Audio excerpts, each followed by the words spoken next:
much at home in a courthouse as I am right here in Crystal Springs, Mississippi, my hometown. I've been trying cases in Mississippi's courts for quite a while now. I've tried cases in the circuit court, the county court, the chancery court, the justice courts, the municipal courts, and I've handled a good many appeals to the Mississippi Supreme Court, where I now work for you. Keep Jim Kitchens on the job.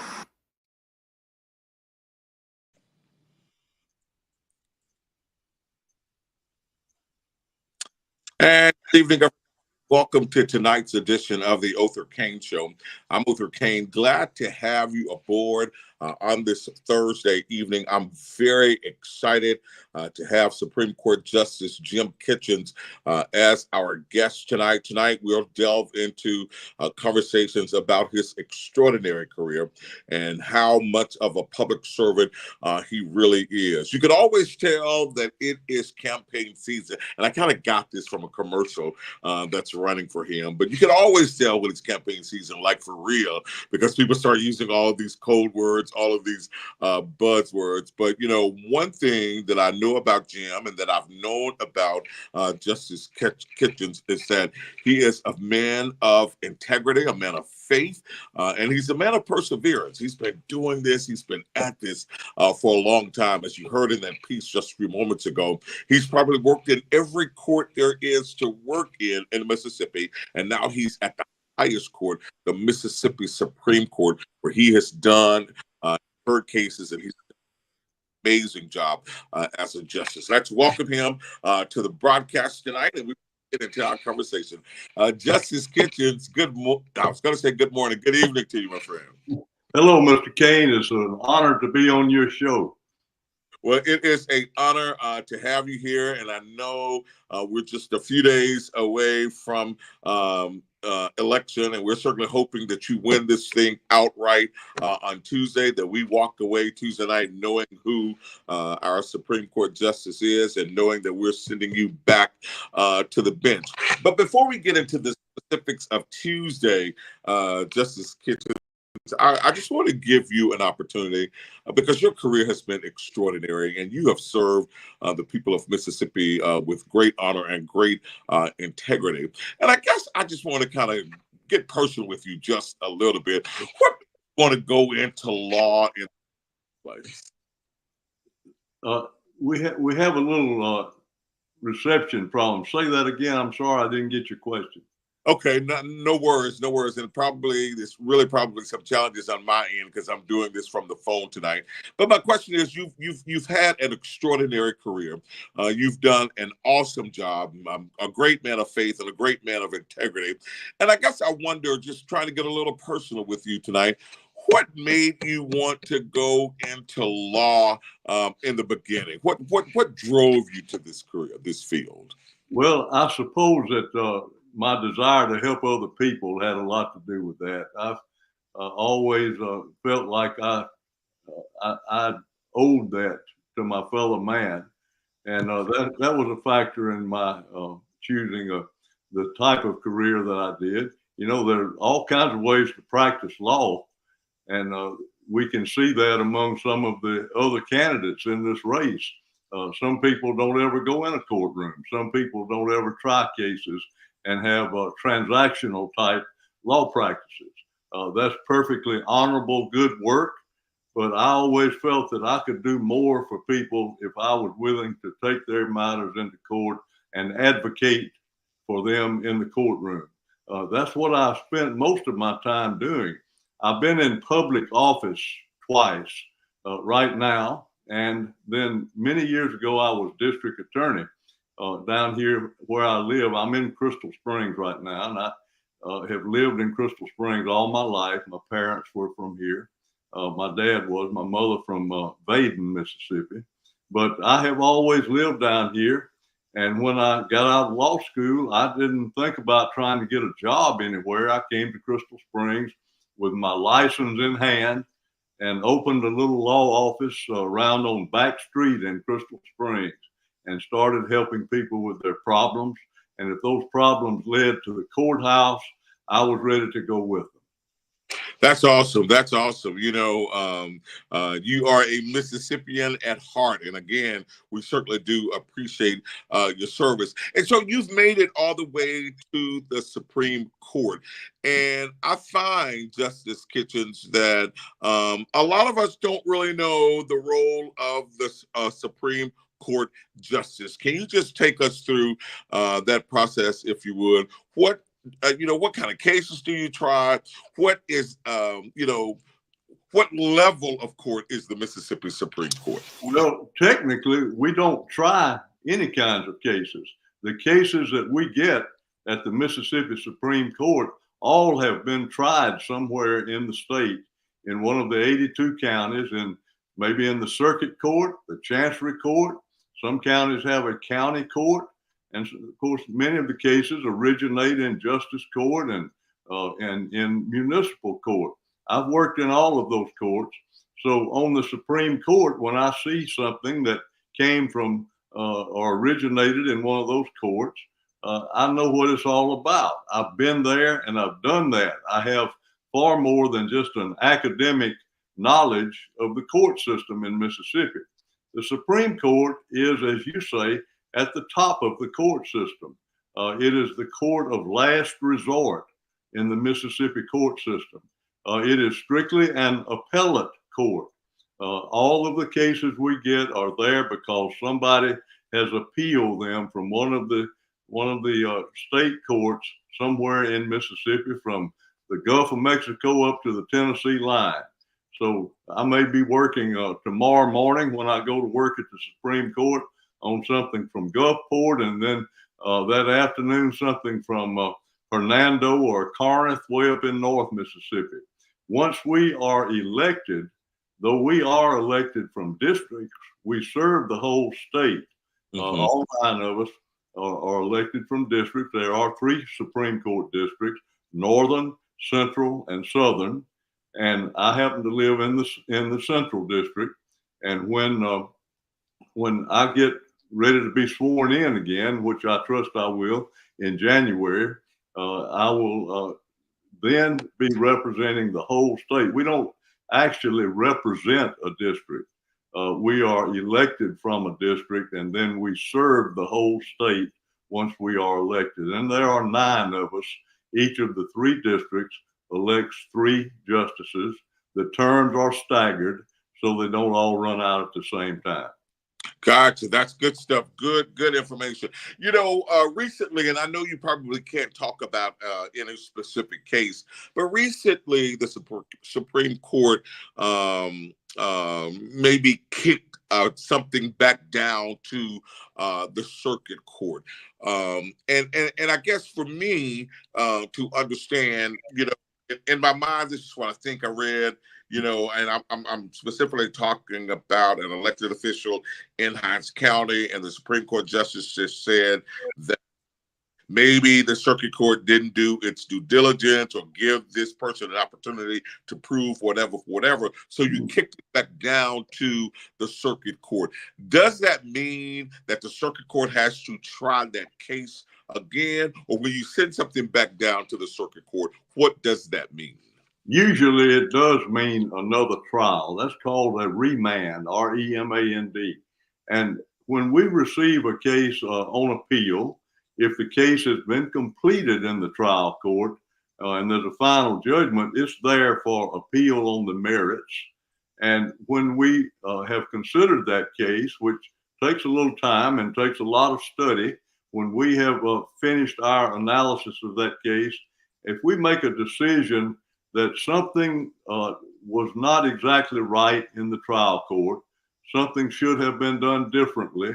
Maybe it's an instruction the judge gave to the jury, maybe it's some other procedural thing, or maybe it's something more substantive than that. But whatever it may be, if it's something that just needs to be straightened out, then what we do is we reverse and we remand that case. In other words, we're sending it back to the trial court for them to have another trial consistent with our ruling at the Supreme Court. Now, sometimes we get cases on what's called an interlocutory appeal. There are some circumstances where a case can be appealed before it has been tried, before the case is over in the trial court. And they will have some interim reason to need the Supreme Court to decide something. And we accept a good many of those cases on interlocutory appeal. Once we've resolved that, we send those back down to the trial court for further proceedings. Got it. And so there are 9 Supreme Court justices. And what happens when you don't all agree and something is kicked back?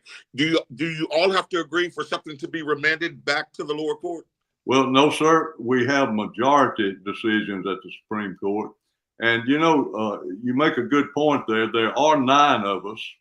And I think that diversity is good in any endeavor that we engage in as human beings. The more diversity of opinion, the more diversity of experience that you have, the better the result most of the time. So if all 9 of us are able to participate in a case, and usually we are, then a 5-4 decision could occur, or 6-3 decision, an 8-1, any number, 7-2. We get a lot of those. But most of the decisions that we make end up being unanimous.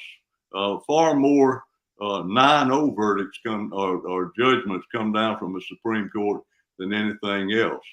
So it's a matter of, I said, if a justice is able to participate, what that means basically is he or she has not disqualified himself because of some conflict he might have. For example, Mary and I have 3 sons who are attorneys. We're very proud of them. And sometimes one of them will have a case at the Supreme Court. Of course, if that happens, I recuse from the case. That is, I disqualify myself. And so that leaves us with an 8-justice court. Now, next question I imagine that's going through your mind is, what if you have a 4-4 decision in one of those 8-justice courts? Right. And, that happens occasionally. If that happens, the tie is broken by the decision of the trial court. Let's say that case comes up from the circuit court of Hinds County, First Judicial District in Jackson. And so that case comes to us, and somebody has to recuse from the case. One of the justices recuses. And then the justices consider that case, and 4 of us think it should be upheld, and the other 4 think, no, there's something wrong with this. It needs to be reversed. In that case, the judgment of the trial court, the Circuit Court of Hinds County, would break the tie. That court's decision would go to the 4 who were in favor of upholding the case. Got it. Listen, let me ask you this, Justice Kitchens. Like I said earlier, you've had an extraordinary career, and there's no doubt that you will, in my mind, continue this extraordinary career come Tuesday. Why do you want to continue to serve? I feel like I'm doing some good, Mr. Cain. I know I'm doing some good. I am thankful that God has let me live as long as he has and let me have the experiences that I have had. Most any job is benefited by experience. Anything that we do in life, the more experience we have at that particular endeavor, usually the better job we do. I have tried cases most of my life, certainly all of my adult life. The first couple of cases I had were court-appointed murder cases in Copiah County, where I live. And so before I was 25 years old, I had tried 2 murder cases to verdict. And that's kind of unusual. And so I continued doing that kind of work for many years. I have actually been in the private sector a lot more years than I've been in the public sector. But I was representing Mississippi families all those years, and I gained a wealth of experience. I have had people come to me with just about every kind of legal problem known to man. Right. And I have helped them work through those problems.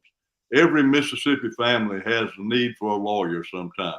Most of the time it's something not real serious, something like a deed or a will, which is important, but not a life-changing event usually. But I've helped people with those small problems, and I've helped them with the big problems as well.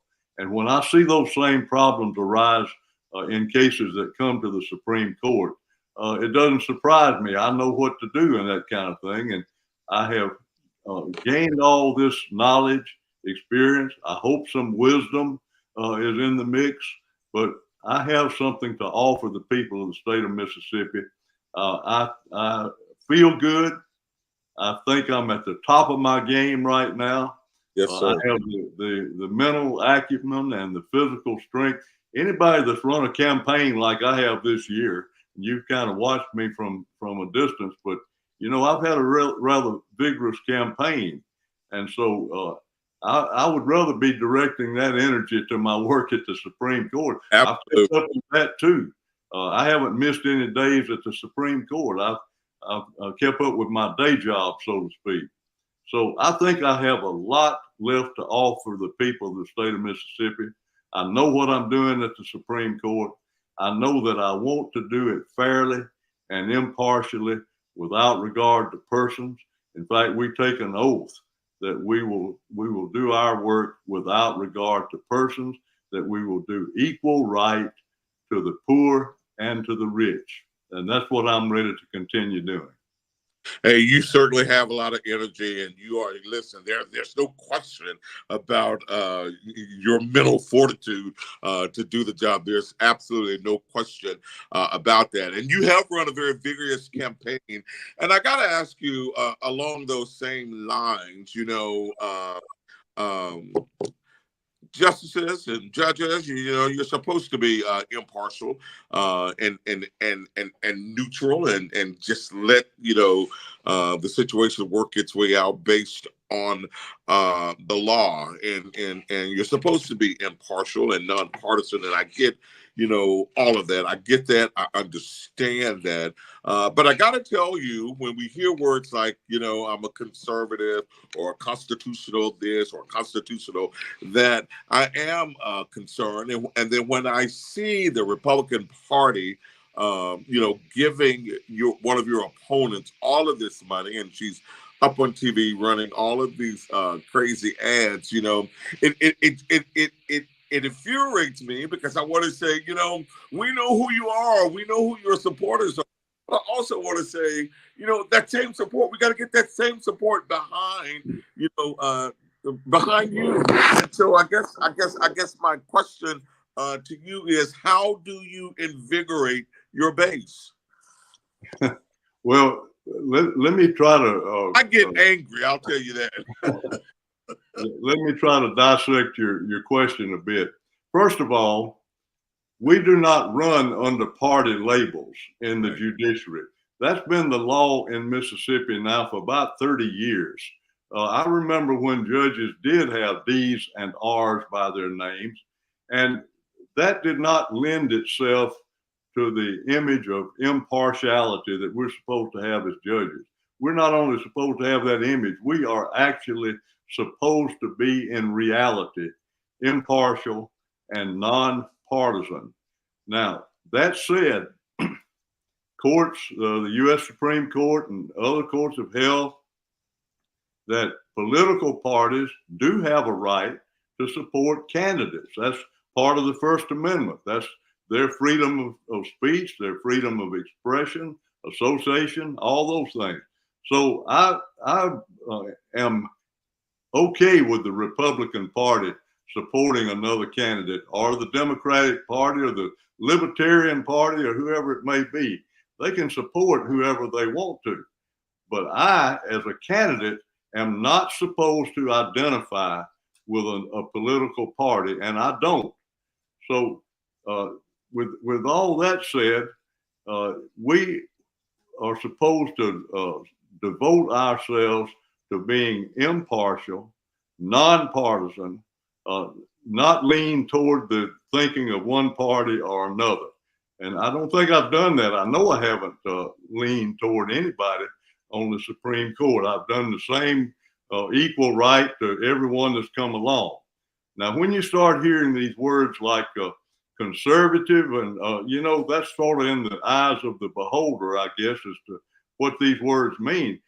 I remember back in the civil rights era when the word conservative was thrown around pretty freely by people who were using that word to mean I am a segregationist. I am a Jim Crow segregationist. That's what they really meant when they used that word.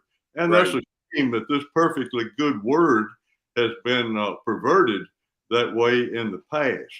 But conservative is a good word, and I think that it's important that we try to conserve things that should be conserved. It implies, if you're conservative, that you're trying to conserve something. So what I try to conserve is the constitutional rights of the people that come before the Supreme Court of Mississippi. I try to conserve the Bill of Rights of the United States Constitution, and we have a Bill of Rights very similar to it in our Mississippi Constitution. So that's what conservative means to me if I apply it to myself. I usually don't try to put myself in some kind of cubbyhole and say I'm a conservative or I'm a moderate or I'm a liberal. And people in the public are free to call me whatever they want to call me. They can call me some other type of political thing, but I try my best not to be political in anything I do concerning the Mississippi Supreme Court and my work there. That's awesome. And you don't have to try hard. I think it comes easy and it comes natural for you. You've been doing this for so long. And like you said earlier, that experience matters. And I think that you're absolutely right. I think that when you have someone with the kind of experience that you bring to the table, there's no need to change, right? There's no need to go astray. There's no need to go in a different direction. Now, you made a great point as well. You're running in Central District of Mississippi.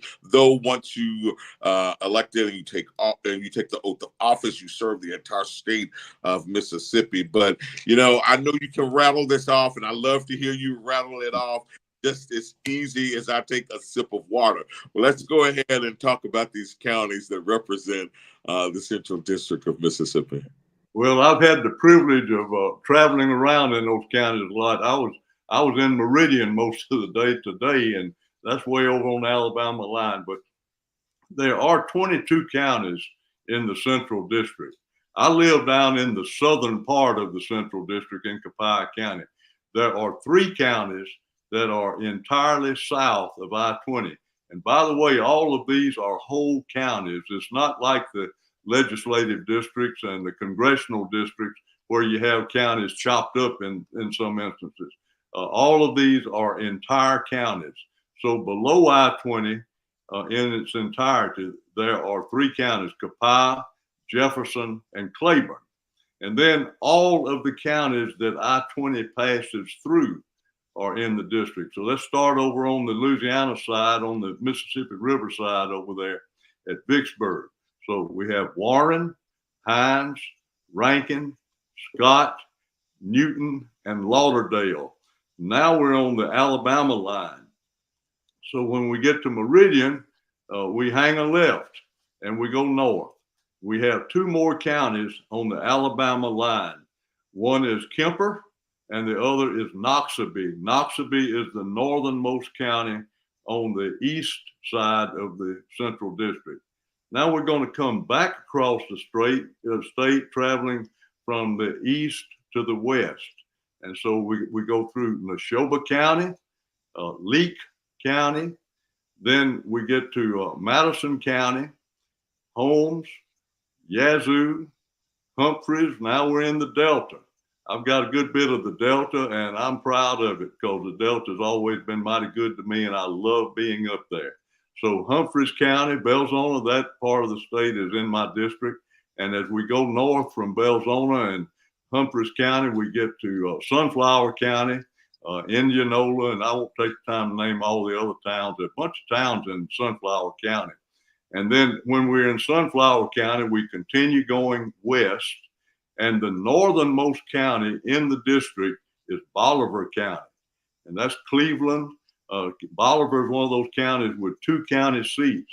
So one of them is Cleveland and the other one is Rosedale over on the river. Now we come south from Bolivar County. The next county down is Washington County. And the principal town, the county seat in Washington County is, of course, Greenville, Mississippi. I was talking to my good friend, the sheriff up there today, Sheriff Gaston in Greenville, Mississippi. I talked to him on the phone at some length. So anyway, coming south from Greenville, we've got 2 more small counties in terms of the population. Yet a vote in these counties is just as important as a vote in a heavily populated county. Sharkey County, which suffered mightily from tornadoes in recent times. Sharkey County, the county seat is Rolling Fork, and then Issaquena County. Issaquena is the least populated county in the state. And I have the privilege of serving the least populated county and the most heavily populated county, Hinds. So that provides me another example of how much I think of those folks over in Issaquena County and how much I think of those folks in Hinds County. They're all the same to me. And a vote in Issaquena County counts just as much as a vote in Hinds County. So those are the 22 counties of the Central Supreme Court District.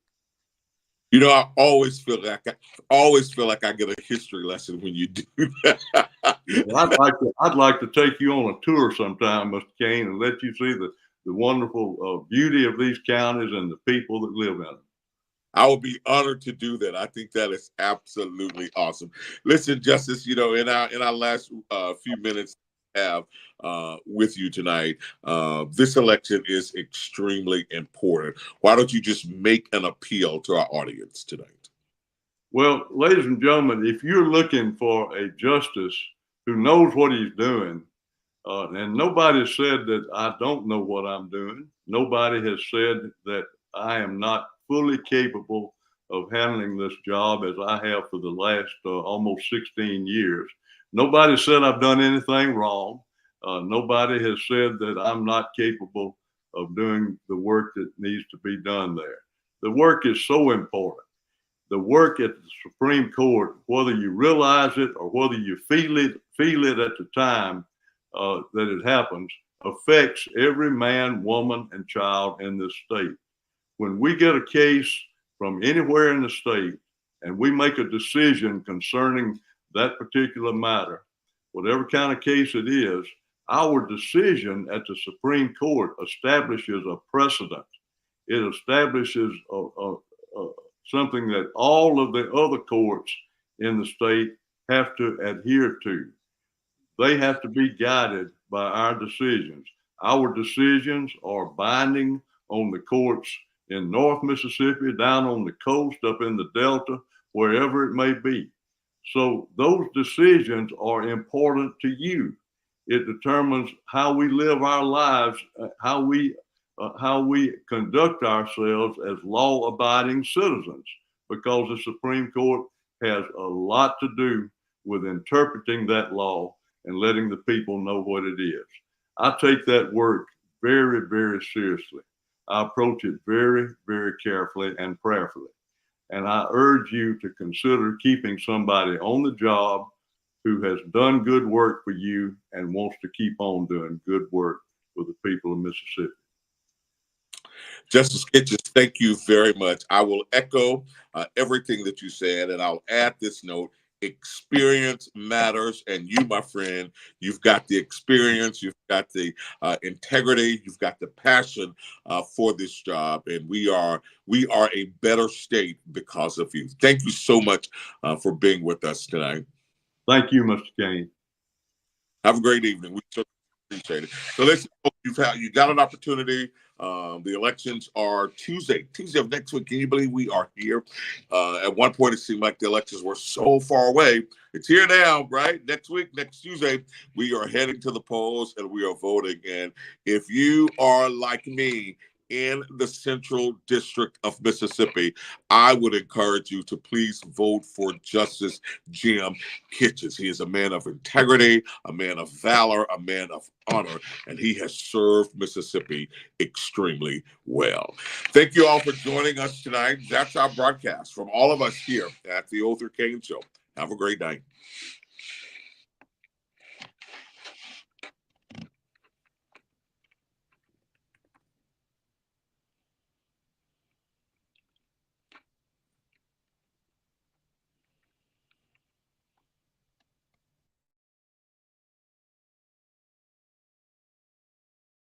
I have 13 grandchildren.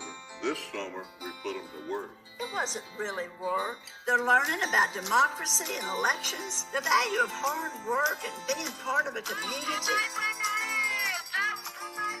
and how important it is to elect good people. Vote Jim Kitchens. He's honest and fair and dependable. Grandchildren are a blessing.